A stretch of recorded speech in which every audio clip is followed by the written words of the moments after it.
How's it going, everybody? And welcome back to another Flying Solo podcast. And today's topic is on probing. Probing is a very interesting word that I've been thinking a lot about lately. I remember the first time I remember hearing the word, I was an assistant coach at Yale in 1991.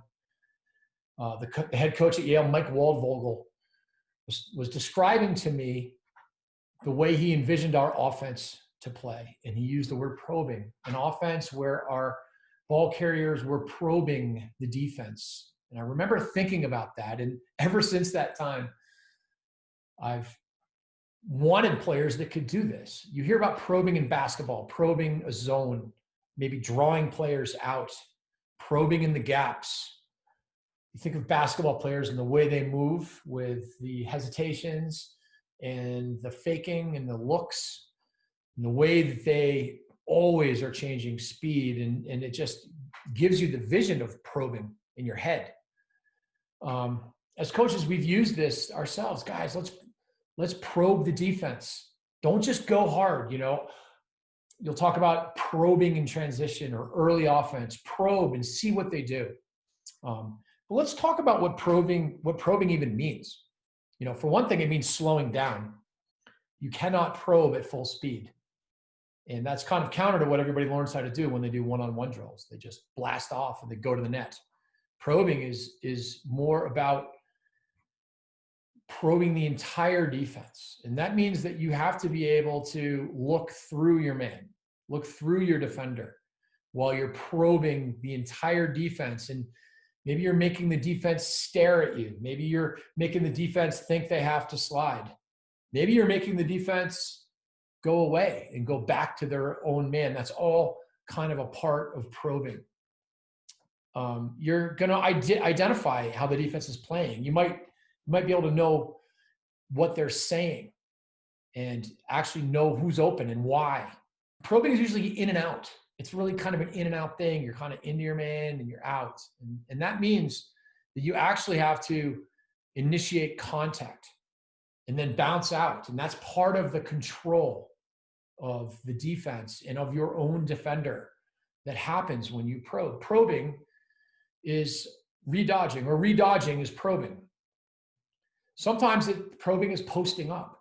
Sometimes when you get in there and you stick your body in and you've got position and your hands are free because you've got a cross check on you and your head is up and you're seeing sliders and they're seeing you, but they're seeing you seeing them.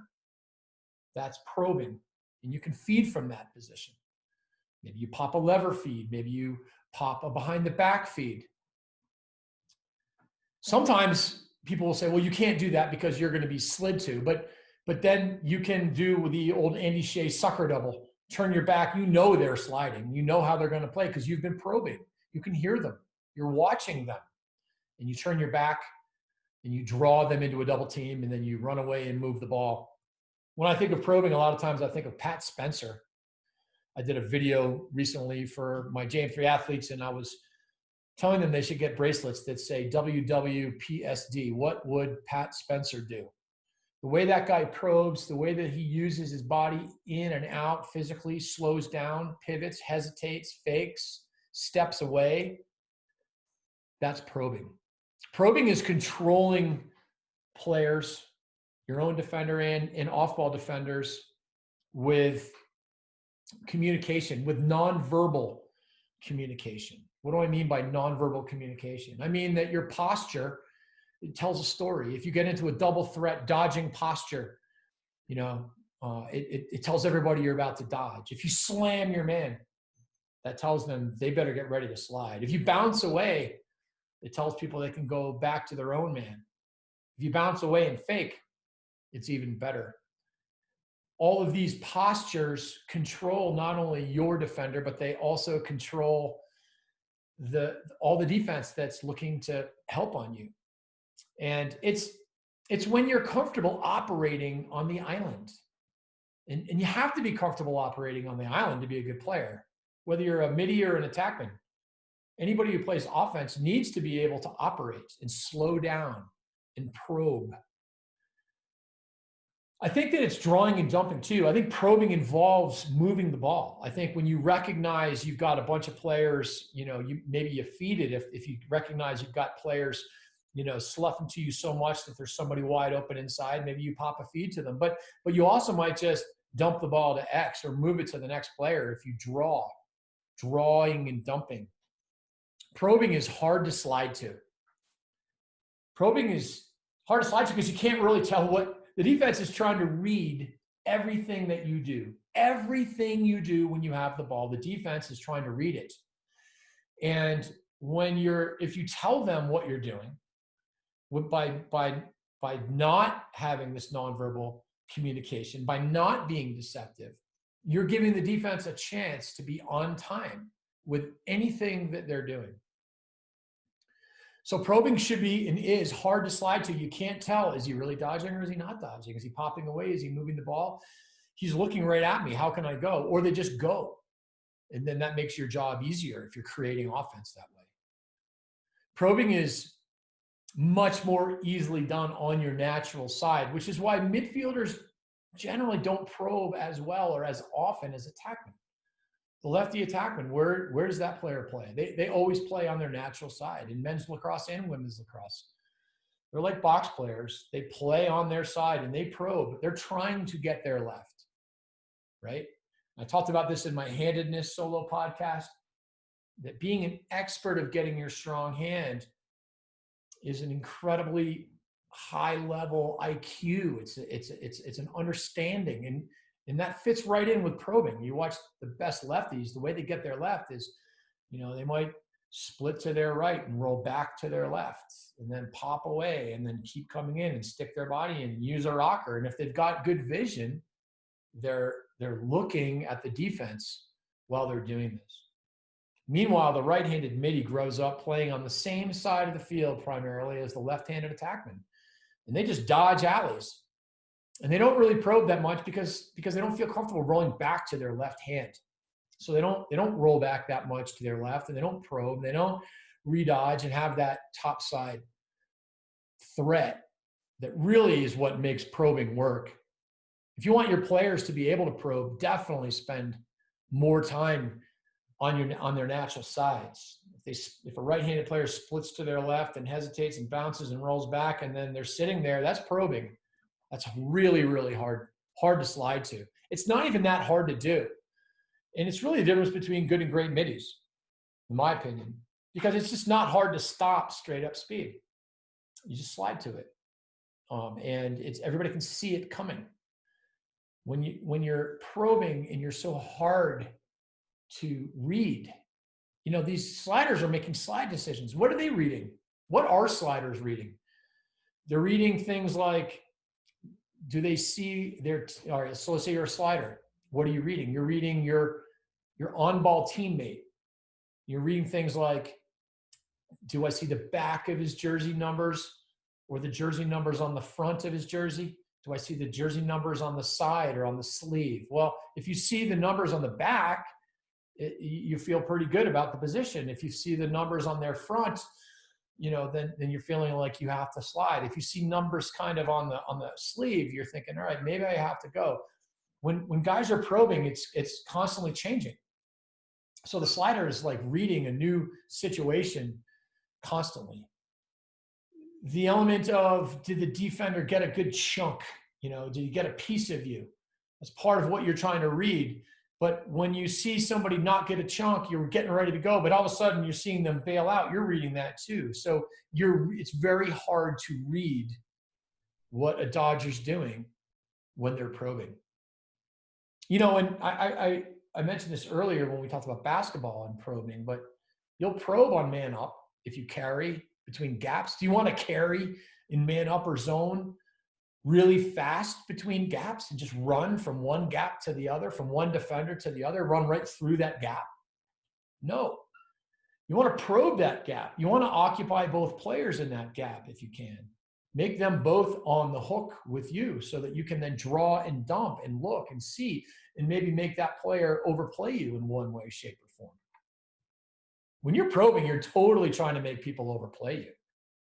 You're trying to get people to overplay, you get in. The more you engage a player and stick your body into them, the more the defense is like prepared.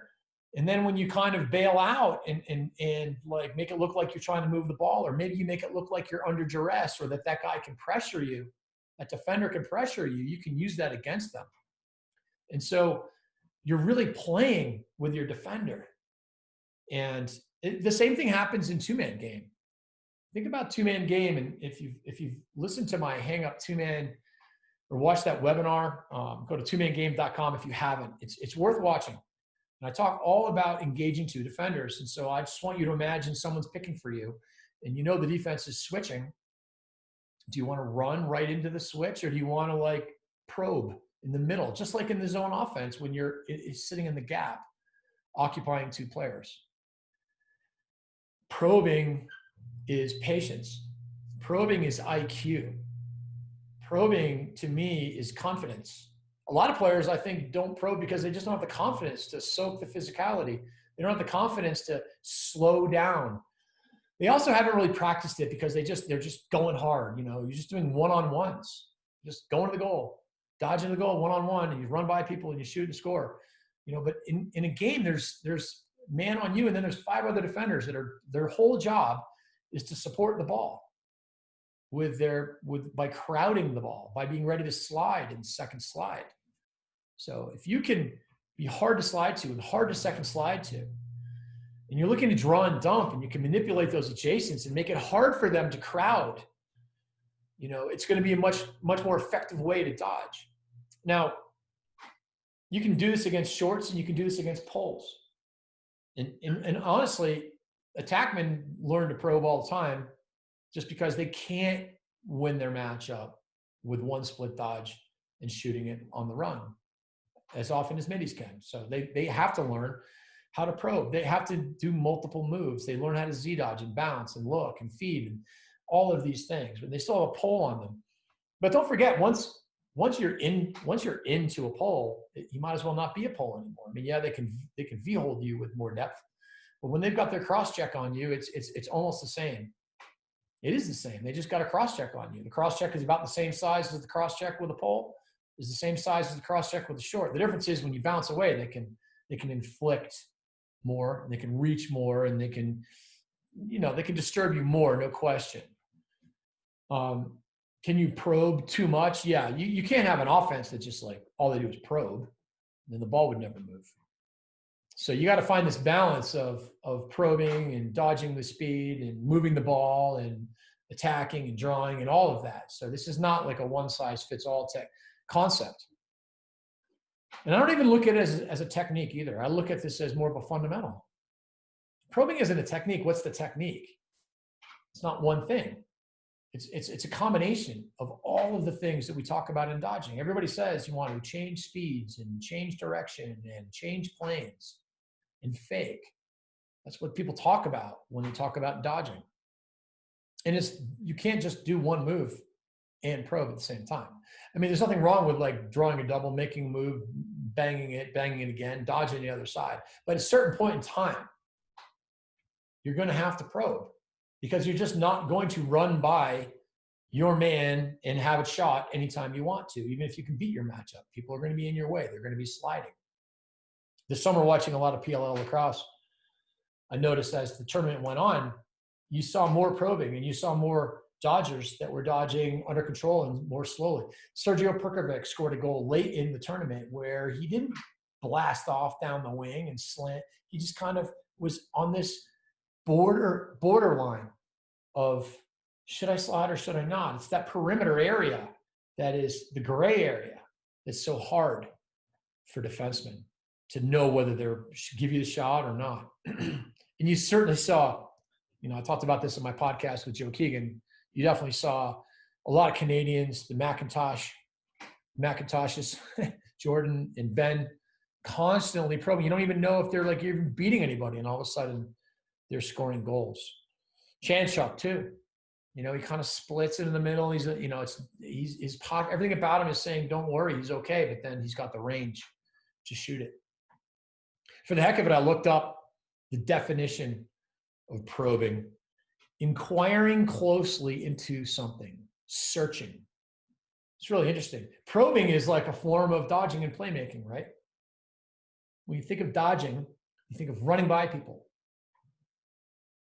When you think of probing, I don't know if I would have thought of searching, but that is what you're doing, because you're searching for the gap you're going to get through. You're searching for the opportunity.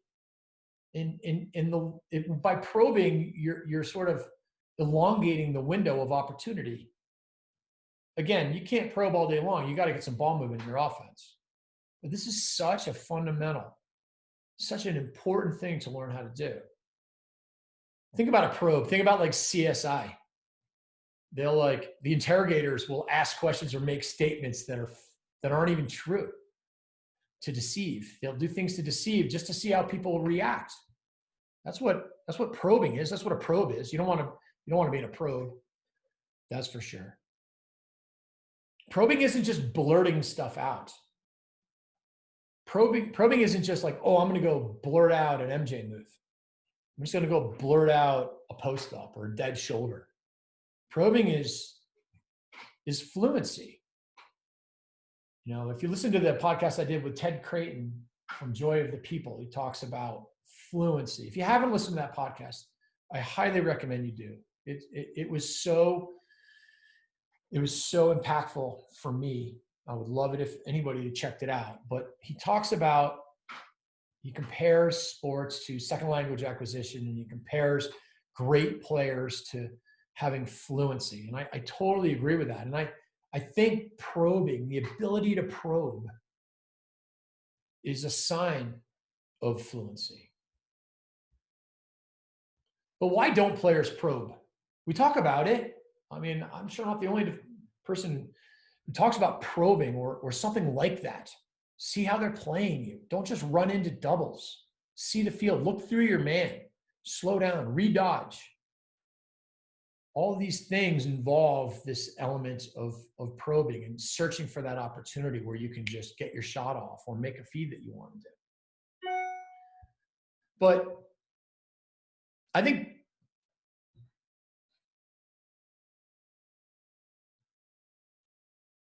part of the problem is that when we teach players how to play in structure, we teach them how to dodge. We teach them how to split dodge. We teach them how to V-cut dodge. We teach them how to roll back. We teach them how to hesitate. We teach them how to redodge. We teach them all of these things. All of these things are a part of probing, for sure. All of it. You got to get a step to start your move. That might be your split dodge or your punch move or whatever. But the thing is that we're teaching them in structure, and we're teaching them in isolation, and we're teaching them one at a time. Let's rep out the footwork. Let's bust out the cone, and let's work on our left, right, left jabs. I'm not saying those aren't important. They are important. You want to be able to double move everybody. You want to be able to do all of this stuff. But the thing is that probing is a feel. And when we do one-on-ones, think about it. One-on-ones are impossible for the defense and pretty easy for the offense, generally because they can just run full speed and get a shot off. But that's just not how it's going to happen in a game. The hardest part is the fact that the context of other defenders in your way and your own teammates that might be in your way, but you also have to work with them and see them and fake to them and set them up. And that's what probing is all about. It's not just about running by somebody, which is kind of how we generally look at dodgers. Can he run by somebody? Well, no, but he can probe. He can get by people. Box players are good at probing. Why? Why are box players good at probing? Because you have to probe in that game. Granted, they don't take a lot of time with the ball in their stick either. They move the ball, similar to what I was talking about before, where I said, you can't just probe all day long. You won't have a good offense. Well, in box lacrosse, they play two-man games on both sides of the floor at the same time, but they're probing. Their heads are up. The best players are not looking at their own side of the floor. They're looking at the other side of the floor. They're feeling their own side, while they're sitting in the pocket of space between two defenders that have switched. They're swinging the ball to the other side. But in the end, you can't just clear people out and dodge and get to the net in box lacrosse. When you get to the net, you've done it through probing, through faking, through hitching, hesitating, faking through gaps, getting over the top. You know someone's going to be coming to you. You got to look them off and turn the corner to get to where you want to get to. Sure, you can go underneath in box and use speed because there's not as much help, but that's why they tend to not try to let you do that. Basketball players probe, and that's why I think coaches love basketball players, because you can't make a move outside of the three-point line and get to the basket in basketball. There's going to be all these people collapsing on you. The way you get to the basket in basketball is hesitating all the way in, which is essentially a version of probing. Think about Luka. I can never pronounce his last name. Doncic. That guy probes like none other, and he slows down and he uses his hostage dribble technique and keeps people on his back while his head's up, while he's looking to feed if you overplay him at all, or he's looking to take it to the basket himself. Attackmen probe more than middies. We already talked about this, because middies tend to dodge with speed down the alley. They got the matchup, they shoot, they're running down the wrong side of the field. They're not on their natural side. They don't feel comfortable with the rolling back. They don't probe. That's why it's relatively easy to take away righty alley dodges. You can do it with your body, kind of give them the middle where they got nowhere to go, and you can do it with slides, and you can do it with a combination. But how do you teach probing? How do you teach people how to probe? I don't think you actually can. I think you can present probing. You can present anything. You can explain it, and that's worthwhile. Certainly, watching a video, getting an explanation of why this is important, why probing works. You can do that, and that's good. But that doesn't actually teach people how to do it. It just teaches them what it is. Teaching people what things are is great, but it doesn't teach them how to do it. And frankly, you can rep it. You can rep, redodges. You can rep them against cones. You can rep it against people. There are really some great drills that kind of do that. On the defensive side, Jerry Byrne has a great drill he calls DBR, which is really, he kind of invented that drill to teach sliders how to slide to probing dodgers.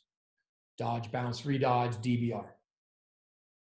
But still, while that's good because there is a defender on ball and there's a realisticness to that, that's still not really the hard part. The hard part is the people that are in your way and those sliders while your head is up, while you're in the middle of a game.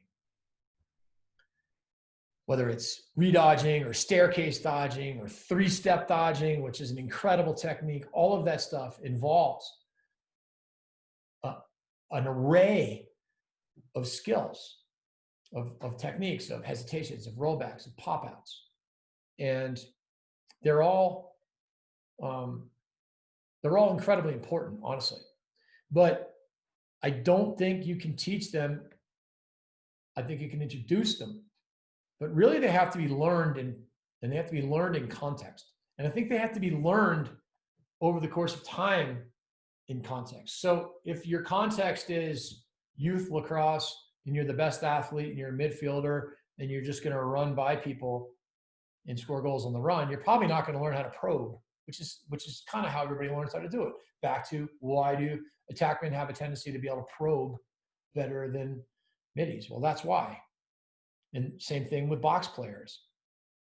But you can put your players in situations where you can be on the field, you can be at practice, and you can put them in a situation to learn how to probe.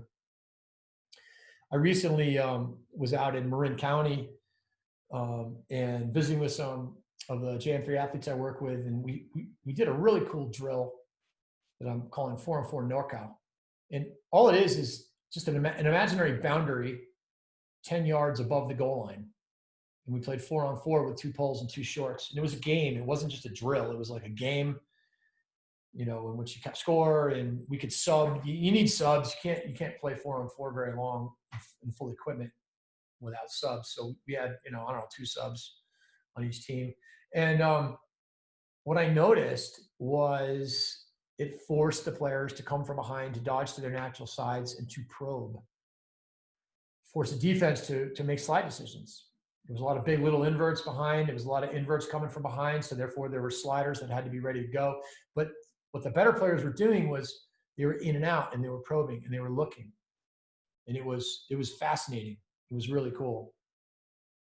If you've listened to me talk or watched videos, you know that I talk a lot about free play. I think the no equipment games, the buildups from 3x are phenomenal for teaching probing.